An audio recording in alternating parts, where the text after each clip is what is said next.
ito na pala yung makuha namin kung mapapanood nyo sa video, yung hinukay namin sa likod ng kamoteng kahoy. Yung balenghoy ba? Nakain ba kayo nito? Kamoteng kahoy, tas isasaw-saw lang siya dito sa asukal. Tikman natin. Pero ba sarap?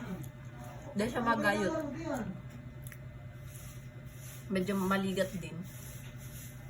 Sarap. Sarap niya.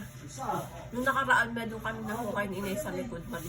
Magayot siya, di siya masarap. Pero ito masarap. Masarap siya. Ito nga pala yung ginagawang ano. Yung binabayo ay yung ginagawang ano?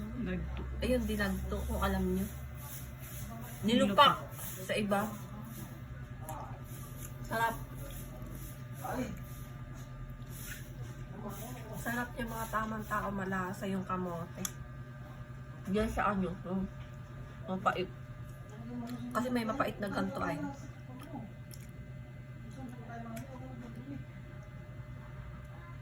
Sarap.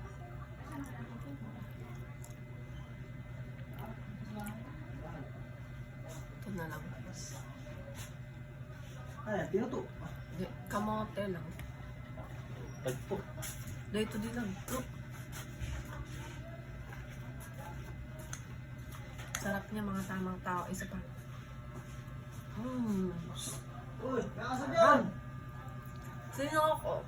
Sino ako? Nalilimutan ko na naman kung sino ako. Ang sarap nito.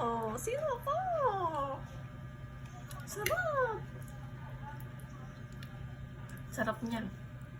Sino ako? Ano bang pangalan ko? Pwede bang sabihin niyo kung sino ako? Ha? Ang sarap nito. Ang sarap. Ang sarap-sarap.